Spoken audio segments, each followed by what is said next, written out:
Entre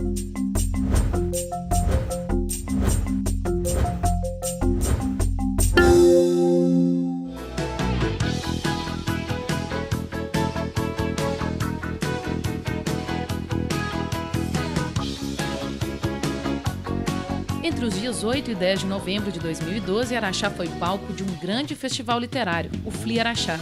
Durante 3 dias, mais de 6.000 pessoas foram ver de perto grandes nomes da literatura nacional, como Luiz Fernando Veríssimo, Zuani Ventura, Ziraldo, Milton Ratum, Fernanda Takai, Fabrício Carpinejar, José Eduardo Agualusa, Léo Cunha, entre muitos outros.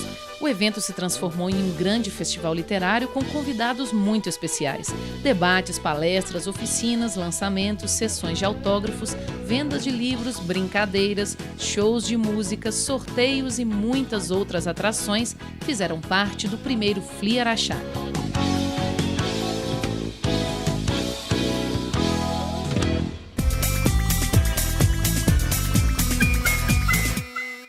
Eu selecionei alguns dos principais autores brasileiros para vir conversar, lançar livros, fazer oficinas, enfim. É a festa do livro que a gente faz pela primeira vez em Araxá e pretendo que continue por muito tempo.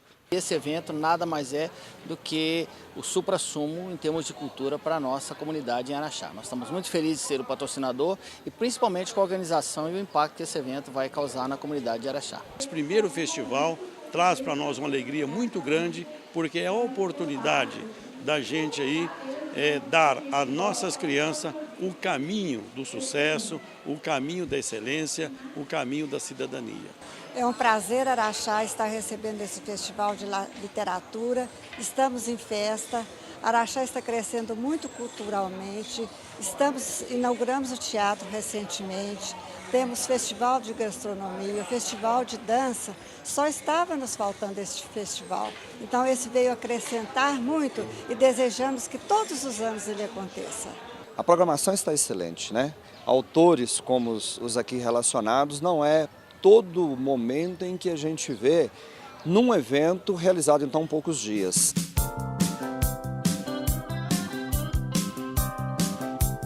E o povo de Araxá mostrou que gosta de literatura. Com o auditório sempre lotado, crianças, jovens e adultos participaram com muito entusiasmo de todos os debates e palestras. É a literatura unindo universos, construindo pontes e se comunicando com todos os tipos de pessoas.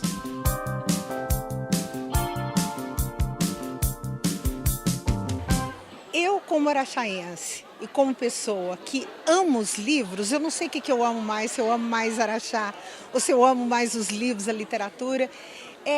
Estou super feliz com essa iniciativa, com a possibilidade de ver Araxá recebendo esse time de escritores, debatendo, refletindo. Eu acho que a gente tem que fazer isso mesmo, tem que levar a cultura das cidades grandes para se encontrar com a cultura do interior, porque a cultura está em toda parte, mas as manifestações culturais têm que conversar. Então, para mim, que cresci nessa cidade, aqui nesse lugar onde eu via o trem partir e chegar, agora ver chegar os leitores, os escritores, e em vez do barulho do trem, ouvir as conversas em torno da literatura, só pode ser festa, o sentimento é de festa, é de celebração. Nossa, maravilhoso. Eu acho que Araxá sempre teve essa boa fama, né, de ser legal assim, em relação à cultura. E tá fazendo jus à fama, então. Estou muito feliz de estar acontecendo esse evento na minha terra. É maravilhoso demais. Os jovens participam, o idoso, os senhores, as senhoras. Eu gostei muito do festival hoje, porque eu adoro história e adoro ler. Maravilhoso. A gente se sente totalmente em casa, em um ambiente como esse, porque a leitura para a gente, pelo menos para mim, funciona como um alimento diário. Eu não consigo dormir sem ler pelo menos uma página de um livro. Então, realmente é uma alegria estar aqui e sentir que Araxá está expandindo, está se abrindo cada vez mais para a cultura. Isso faz muito bem para todos nós. Eu acho que a primeira coisa que a gente tem que falar é sem hipocrisia, sabe? Desprovido de qualquer demagogia, que na maioria das vezes tem. Quando se fala assim, fala de drogas. A primeira coisa que vem na frente, diga não às drogas.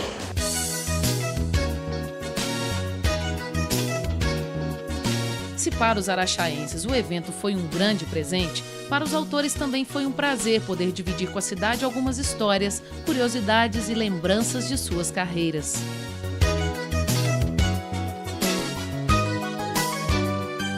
O riso é muito perigoso. A gente tem muito medo do riso, porque a gente pensa que o riso é uma pessoa que não é densa, não é intensa, não é séria.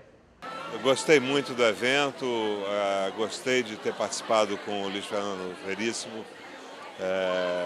grande cronista, grande escritor. E gostei também das perguntas, enfim, desse diálogo com o público. Achei o público muito interessado em literatura e a minha intuição, a minha impressão é de que esse festival veio para ficar.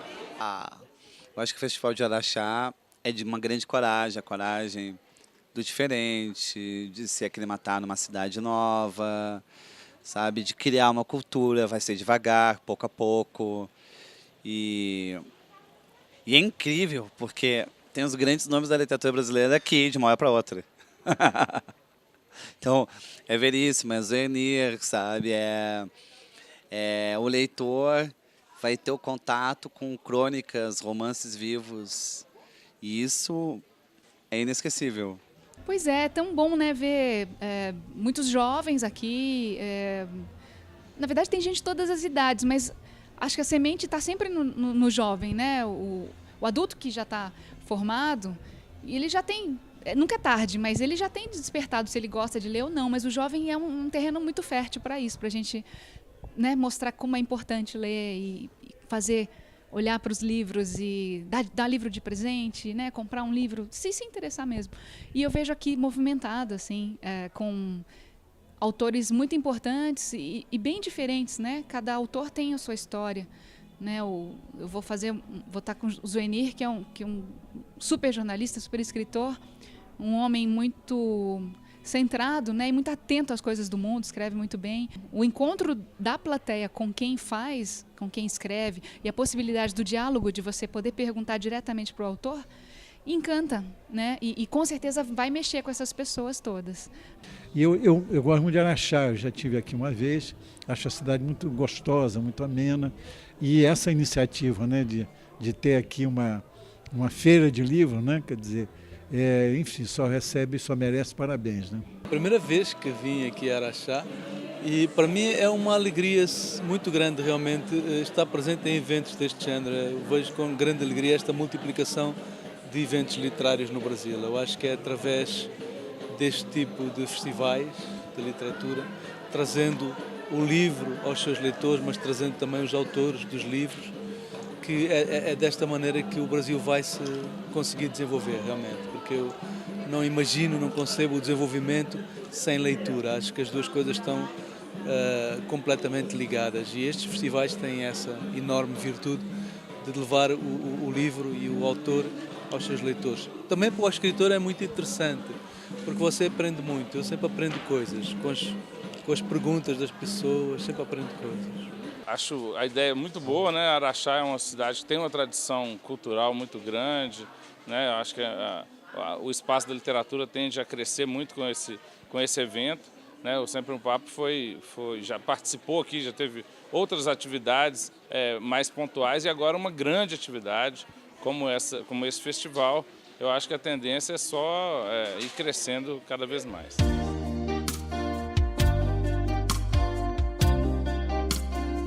E um dos momentos mais emocionantes foi a homenagem aos 80 anos de Ziraldo. Com a tenda lotada, o cartunista e escritor recebeu diversas homenagens. Depois participou de um animado bate-papo e, por fim, distribuiu autógrafos para uma grande fila de fãs que, independente da idade, demonstraram um carinho enorme pelo artista e por toda a sua obra.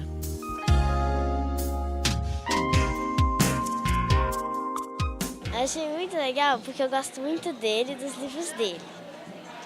Eu adoro ler e ele é um dos autores que eu mais gosto. Eu amo Ziraldo, canto histórias do Ziraldo para meus alunos para incentivá-los, né, a ler, porque ele o prazer da leitura começa com uma história prazerosa, né, criativas. E ele não fica naquele conto de fada, ele vai além, então os meninos gostam muito. Eu achei muito bom, porque nós crescemos lendo Ziraldo. Ziraldo praticamente foi o que embalou nossa infância e é muito bom ver agora ele de perto. Gosto muito, leio para o meu sobrinho, lembra muito a minha infância. Eu adorei, eu sempre quis ver o Ziraldo, até peguei um livro dele. Mas eu não podia imaginar que eu fosse chegar em Araxá, né? Receber esse carinho extremo.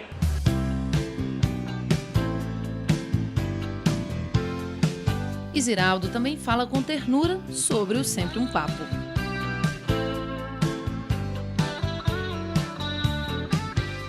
Eu conheço o Afonso desde menino. E essa capacidade de liderança dele, aquele jeitinho calmo dele, o Afonso é um menino danado. E fez em Minas esse empreendimento extraordinário, que é o Sempre um Papo. Eu acho que eu desenhei o primeiro logotipo do Sempre um Papo. Acho que eu estou desde o começo, mas enfim, estou no 26º, vamos começar tudo de novo. Daqui a pouco a gente faz 50 anos, né, Afonso? Daqui a pouco, é rápido, daqui a pouco a gente faz 50 anos do Sempre um Papo e você vai estar aqui, né, chamando essa minerada para ler, para compreender a importância da leitura na vida da gente.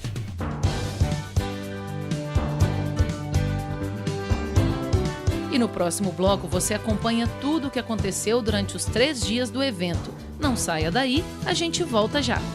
Para mim é muito fácil de ser entendido. Sem educação, vários de nós vai virar bandido.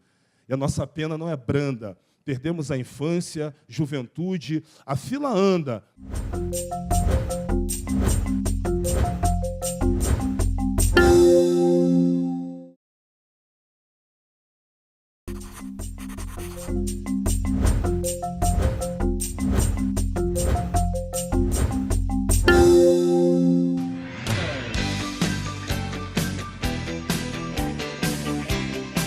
E neste bloco você continua acompanhando tudo o que aconteceu no primeiro FLI Araxá, o grande festival literário que aconteceu na cidade de Araxá entre os dias 8 e 10 de novembro de 2012. No primeiro dia do evento, a cidade recebeu com muita satisfação a escritora Paula Pimenta, que falou sobre sua carreira, seus livros, projetos e o prazer e a responsabilidade de escrever para o público infanto-juvenil. Paula Pimenta é mineira de Belo Horizonte e formou-se em publicidade. Sua carreira de escritora teve início em 2001, com o livro de poemas Confissão, mas foi em 2008 que se tornou conhecida do grande público com o livro Fazendo Meu Filme. Depois vieram as continuações, Fazendo Meu Filme 2, 3 e 4.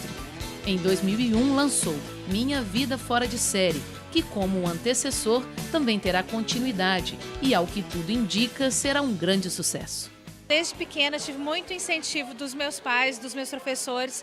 Lá em casa, tanto meu pai quanto minha mãe, eles leem muito e liam desde que eu era criança. Assim, então eu cresci vendo os dois lendo. Isso foi importante para mim, né? Desde criança, antes mesmo de eu aprender a ler, minha mãe também lia muito para mim. Então eu já aprendi a ler apaixonada por leitura. Eu acho que uma iniciativa dessas como o FLI Araxá é muito importante para incentivar a leitura, né? Porque esses festivais, assim, as pessoas respiram leitura, tem livros por todos os lados, pessoas conversando sobre livros, né? Então eu acho que é muito legal as escolas levarem os alunos, os pais também, né, para incentivar a leitura desde cedo. Na minha palestra agora mesmo, eles estavam muito participativos, interessados, né? Eu fiquei surpresa positivamente, assim, achei bem legais as crianças daqui, os adolescentes. Paula Pimenta, em sua palestra, falou sobre a importância da leitura na infância e adolescência. Foram muitas perguntas curiosas sobre os seus livros e sua carreira. E após o bate-papo, conferimos de perto a emoção e o entusiasmo do seu público. Eu gosto muito da Paula Pimenta, então eu acho que foi muito legal. Eu já sabia de tudo que ela falou, mas mesmo assim eu perguntei de novo, porque eu acho que foi lindo. Achei muito interessante, porque eu pude descobrir como é que ela pensa e assim, quando eu for ler o livro dela, vai ter mais emoção. A Paula Pimenta, eu acho que ela é ótima, por causa que ela interage entre nós. Parece que ela tem nossa idade, sabe? Ela escreve os livros como se ela fosse nós, como se ela já sofreu isso, mas mesmo assim parece que ela está vivendo isso agora. Eu já na época do colégio, assim, da idade de vocês, eu sempre gostei de ler e de escrever também. As minhas redações sempre eram muito elogiadas. E por isso mesmo, né, por eu sempre ter tido essa inclinação para a leitura e para a escrita, que eu resolvi estudar jornalismo na época da faculdade. Eu sempre quis, desde que eu estava no colégio, eu tinha vontade de escrever um livro.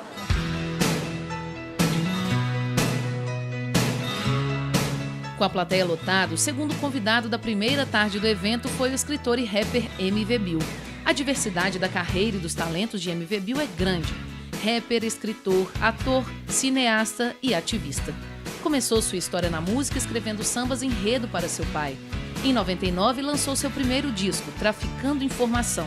Depois vieram Declaração de Guerra, Falcão, O Bagulho é Doido e Causa e Efeito.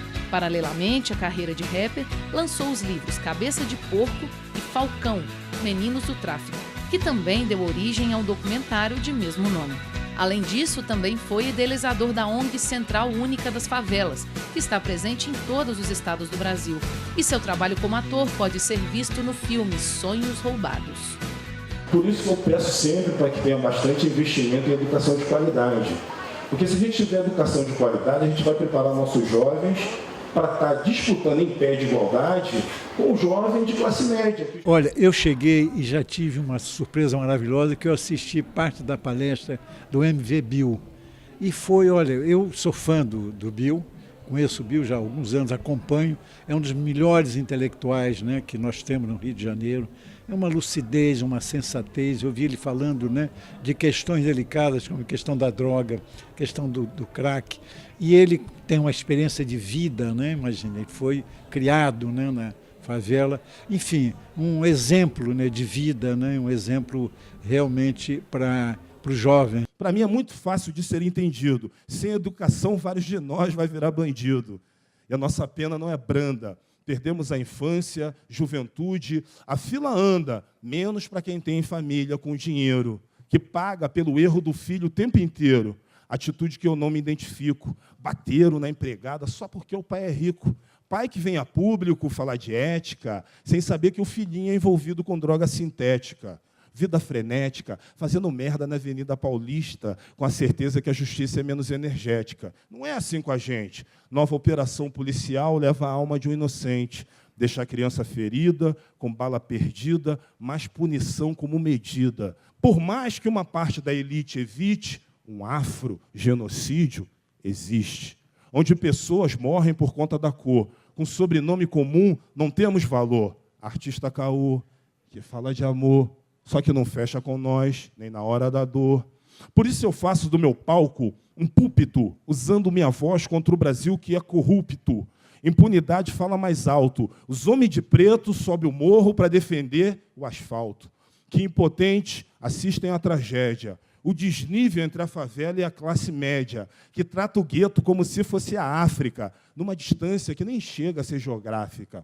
Distanciamento provocado pelo preconceito, como se nascer aqui fosse um defeito. Não é. Vem aqui combater a consequência de política de ausência que resulta em violência. Só que se o foco não for mudado, não terá um resultado, e o ódio na juventude é uma tendência.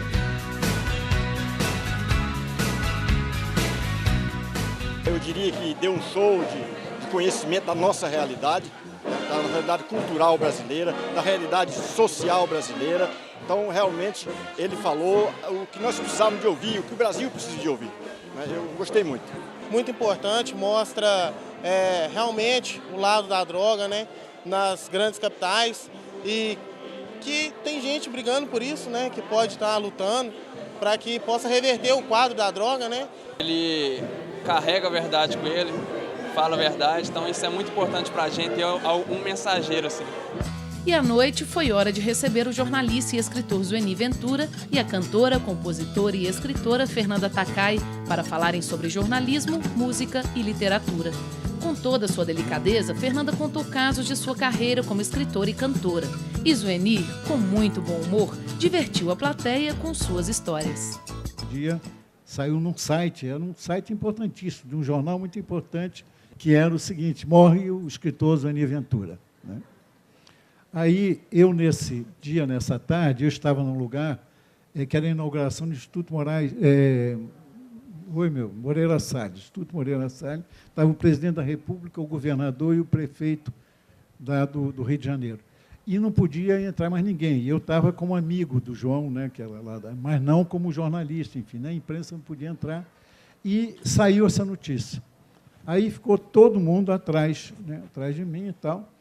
E eu não podia sair, porque vinha a recepcionista, olha, a imprensa está lá querendo que você vá lá e tal. E eu achei que eles estavam querendo notícia, né? Eu estava lá dentro, né? O que está acontecendo? Eu falei, não, eles estão querendo, eu não vou e tal. Enfim, e fiquei um tempo enorme ali, e a notícia correndo que eu tinha, né, tinha havido um acidente comigo e eu tinha morrido. Ligaram na minha casa? Não, na verdade é o seguinte, ligaram para a sua casa, né? Porque um jovem, um foca, um jovem repórter, ligou para um telefone, que era um telefone antigo meu, e a mulher realmente já não aguentava mais, né? E virou e disse o seguinte, o Zueni, ele morreu. Ele morreu. Você não sabe, não? Morreu, a mérita é inconsolável até. Você via a mulher perversa, né? E foi às 4 horas, ele foi atropelado, e o corpo está lá no hospital, então, e no Hospital da Lagoa, e o enterro vai ser às 6 horas da tarde.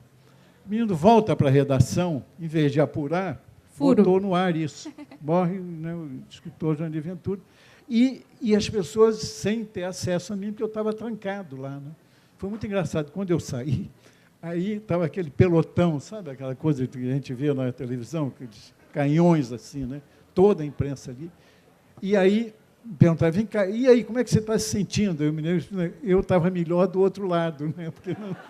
A visibilidade da minha carreira artística, que começou há 20 anos, me trouxe vários convites de revistas, jornais, sites, para que eu desenvolvesse textos sobre assuntos diversos.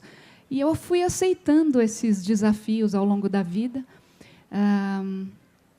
Algumas vezes eu nem sabia por que eu estava sendo convidada, por exemplo, a escrever um texto para Playboy, no outro dia para Pais e Filhos, no outro para Globo Rural. Era tudo assim, muito dispar. Mas me fez ter a noção assim, de que eu poderia realmente desenvolver vários assuntos, do meu ponto de vista, que geralmente é bem humorado, ou eu tento captar o invisível, que todo mundo acha que vê, mas, por estar anestesiado, às vezes você não repara mais, que é o grande mérito da crônica cotidiana, de você chamar a atenção do outro para uma coisa que é tão comum, mas que tem um lado extraordinário também. E assim nasceu o convite para que eu escrevesse uma coluna semanal no Estado de Minas e no Correio Brasiliense. E eu fiz isso durante 6 anos. E aprendi bastante nesse tempo todo, pelo exercício de escrever e a minha dedicação a essa nova literatura que eu vinha descobrindo em mim, junto com a ajuda do público, que sempre retornava e comentava, me parava na rua, às vezes reclamava, mas eu encontrei uma outra forma de falar sobre a minha vida e que, às vezes, nas canções eu não colocava. Isso tudo foi só o primeiro dia do Fli Araxá. No próximo bloco, você acompanha toda a programação do 2º e 3º dia do festival. A gente volta já. Lembrando que um grande escritor brasileiro, Lúcio Cardoso, creio que foi ele que, quando fez 50 anos, disse: não sei como é que isto me foi acontecer logo a mim, que tinha tanto talento para ser criança. E eu sinto o mesmo, né? Também senti exatamente o mesmo. E acho que, no fundo, qualquer escritor sente isso, né? Qualquer escritor, um escritor é alguém que tem imenso talento para ser criança, né?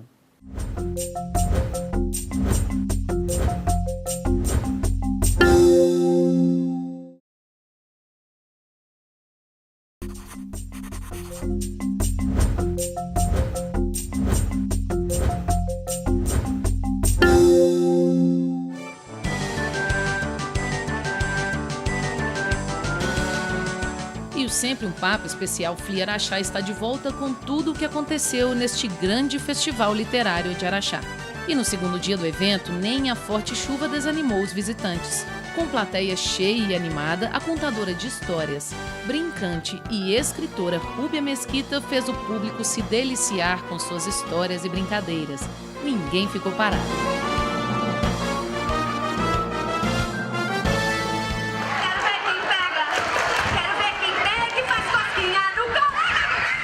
Pois é, eu adorei participar do primeiro Flieraxá. As crianças brincaram, dançaram, aproveitaram e eu mais ainda, né? A dona velha vai ser a velha quem não gritar. Uma coisa é certa, a animação não faltou durante todo o show de Rubem Mesquita. Em seguida, foi hora de ouvir Zueni Ventura para falar sobre os livros 1968, O que Fizemos de Nós, e 1968, O Ano que Não Terminou.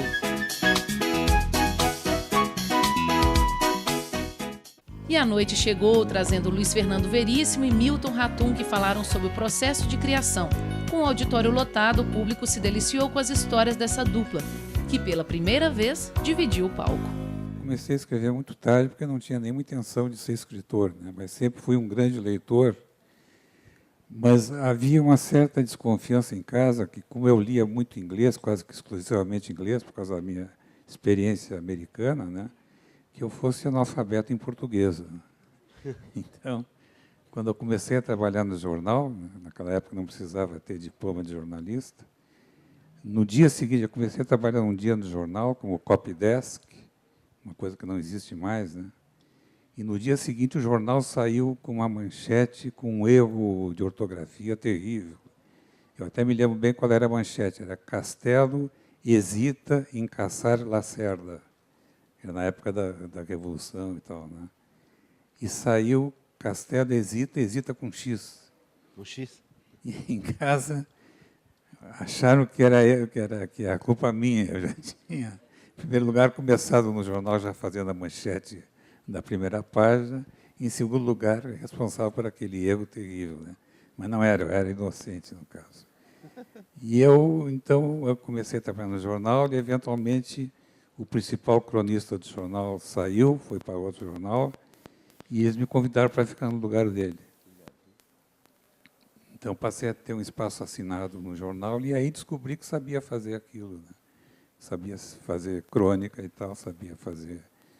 E aí começou a minha carreira. Acho que o tempo também mudou, né? Quer dizer, o tempo das pessoas, eu acho que até mesmo a dificuldade hoje do romance como gênero é o próprio leitor ter tempo para enfrentar um romance de, sei lá, ler um romance de 300 ou 400 páginas.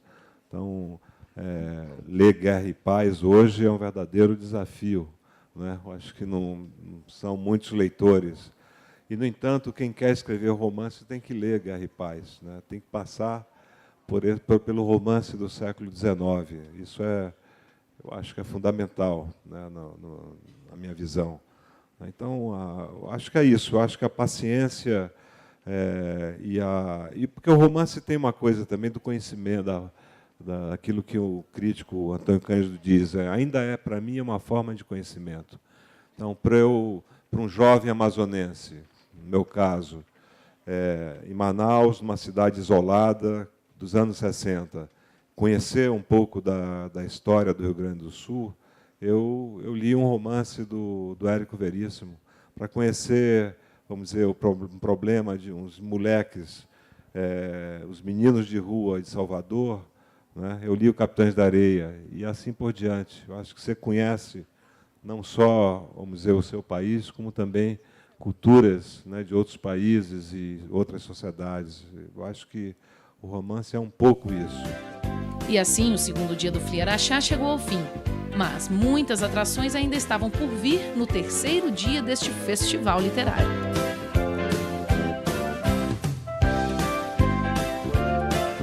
O terceiro e último dia do festival começou cedo. Foi o momento de festejar e homenagear os 80 anos de Ziraldo.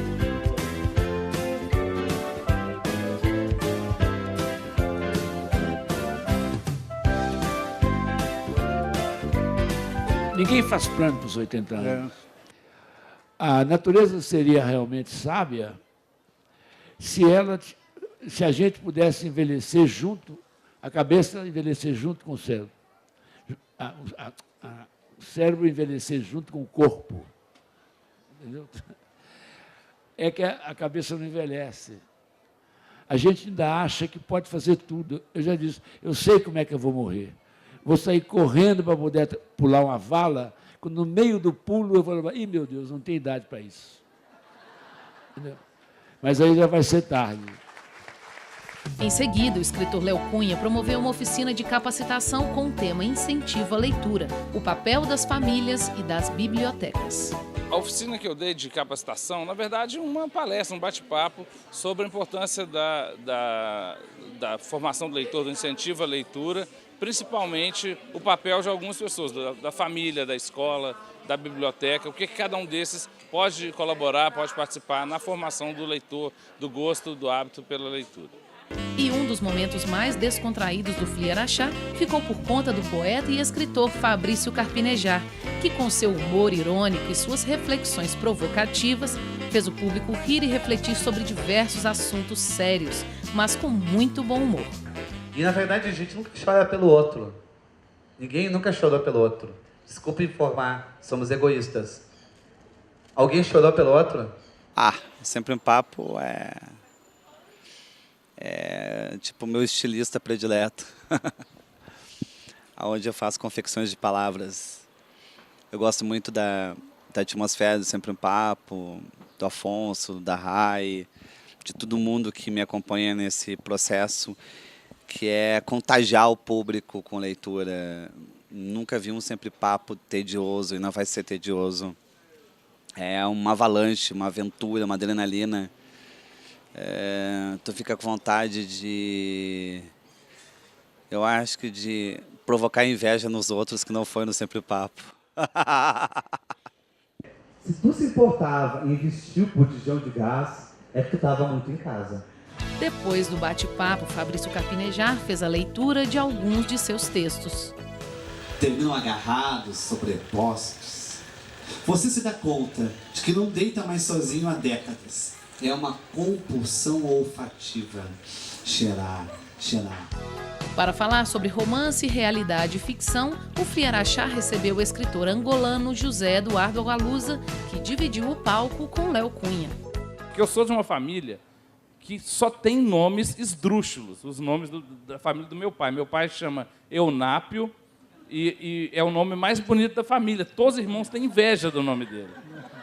Por exemplo, o tio Almáquio fala, pô, quem me dera se eu me chamasse Eunápio. A tia Eusápia, tia Casturina Alice, tudo verdade. São os nomes dos meus tios. Né? É Eunápio, Almáquio, Eusápia, Casturina Alice, cada um pior que o outro. E dá uma crônica, e deu essa crônica, né? Eu ia chamar João Quintiliano, juntando o nome dos meus dois avós. E eu cito nessa crônica também o nome, para mim, que é o melhor de todos, que é de um ex-aluno meu do curso de jornalismo, que o nome dele é Ruleandson. Ruleandson, se estiver assistindo aí, um abraço. O nome dele é uma história fantástica, que eu conto nessa crônica. As duas famílias brigadas e a gravidez seria a união das duas famílias.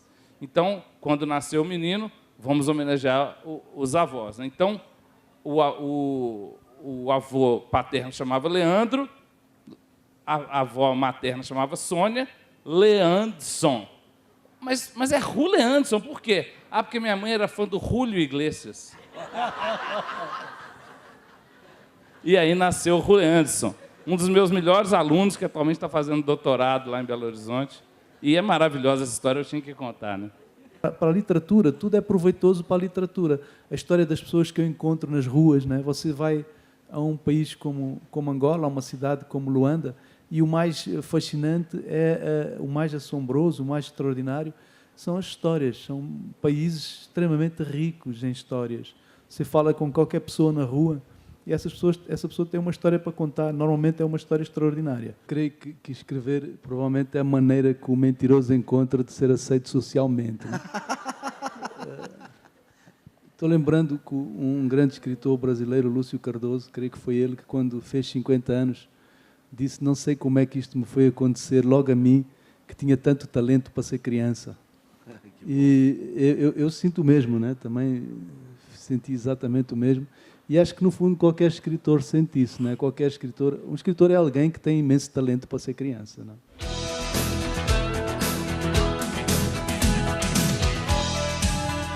E como último bate-papo, o escritor Wagner Fernandes falou sobre biografia na literatura e sobre seu livro Clara Nunes, Guerreira da Utopia. E o Rui diz o seguinte: o melhor biografado, a melhor pessoa para fazer uma biografia é aquele que está morto, aquele que é órfão de pai e mãe, filho único e estéril. Ou seja, você tem que começar agora a procurar personagens para biografar que se enquadrem nessas categorias. A Clara, ela era órfã de pai e mãe, mas não era solteira, foi casada com Paulo César Pinheiro. Era estéril, não podia ter filhos.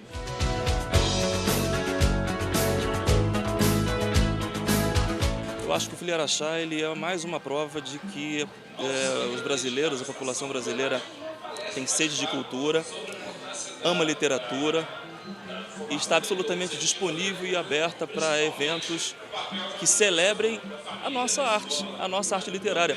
Para encerrar o evento em alto astral e muito bom gosto, um pocket show com músicas de Clara Nunes.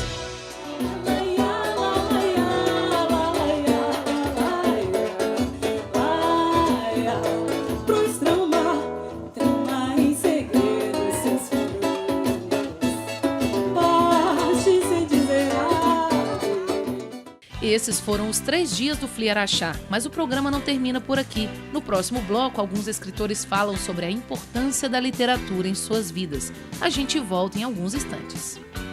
Se você não desenvolve a sua curiosidade, não pergunta as 3 perguntas famosas, né? Quem sou eu, o que faço aqui, para onde que eu vou? Quer dizer, você não vai ficar o tempo todo com essa angústia, mas você gostaria de ter essas respostas. Lendo. Se você pudesse ler todos os livros do mundo, você encontraria todas as respostas. De maneira que eu não consigo entender a vida sem um livro na mão.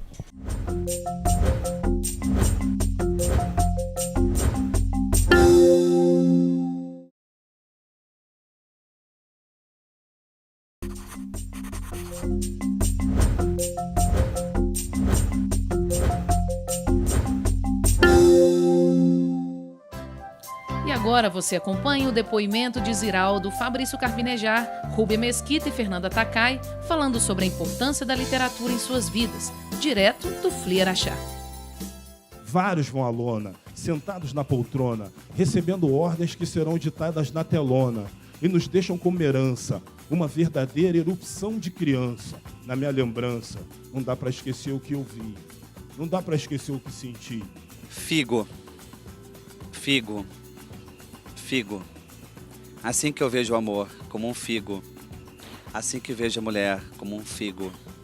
O figo não tem o caroço apartado do sumo, como a maior parte das frutas. Pode-se engolir a semente sem perceber. Tubarões que engolem o peixe pequeno. Só que eu não vejo plantação de coca no nosso terreno. Vai além. Vejo plantações de vida, de sonho, de morte, ferida, que não cicatriza, que não ameniza. Se o clima estiver tenso, a paz não se estabiliza. Só falta comprar passagem pro velho trem. Parou?